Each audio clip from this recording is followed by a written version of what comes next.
This video I'm going to use an angle grinder to try a couple different methods for cutting the top off of a 55-gallon metal drum. I will not be using the guard because I have many years of metal fabrication experience, but I recommend keeping it on for anyone that is not comfortable using this tool.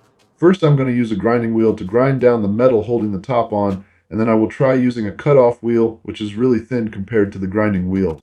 Now I will install the grinding wheel on the grinder, and then put some work gloves on so I can start grinding on the top lip at an angle until I can see that I've removed about 1/8 of an inch of metal.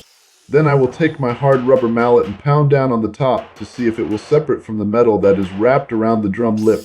And I will continue grinding around the top about 8 inches or so before pounding again to make sure I'm grinding enough metal off for the top to come off. Now this is definitely the method that I would use for people that are not comfortable using a grinder. Using the thinner cutoff wheel requires a more precise cut, but since you're cutting a lot less metal, you should go through less wheels, which are cheaper, so you should save money. So for the rest of this drum, I'm going to try the cutoff wheel to see if I prefer using it over the grinding wheel, which costs over $1 more per wheel. And again, this takes precision to cut it just for the first layer of metal that is formed over the drum body, so I'm not sure people with little to no grinder experience should even try this. My family owned a metal fabrication business, so I have years of experience using a grinder, and I have seen people lose control and slice themselves open enough to need several stitches. So some tips for those that have no experience with this tool. First, make sure you have the guard on. Second, do not change the wheel while it is plugged in. And finally, hold on tight and do not push too hard into the metal until you are comfortable controlling it. Now after I cut all the way around the top, I will pound it down with my rubber mallet to see if I can rip the metal free where I have it cut, but I still have a little more cutting to do. And after the top falls into the drum, I will pull it out, being very careful handling the edges because the metal where I cut will be very sharp, and I've also seen plenty of people slice themselves open that way as well.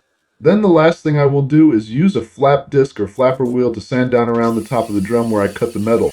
So I will just sand all the way around the top, focusing mostly on where I cut, since that will be the sharpest metal that will easily slice my hand open if I leave it as is. And then I will slowly feel around the top with my gloves on for any metal to snag me to make sure that I have that area sanded down all the way. So that is what I will do for the rest of the top. I will just sand until I don't feel any snags all the way around where I cut, and then feel one last time to make absolutely sure I didn't miss any areas. Then I will flip the drum over to dump out all of the metal shavings so I can sweep them up to throw into the garbage, and I am done cutting the top off. Now I will only use the cutoff wheel on this second drum I have, and this part of the video will show how long it takes me to cut the top all the way off. As you can see below, it will end up taking me just under 15 minutes to cut the top off and sand the drum lip down smooth so nobody cuts themselves when handling the drum.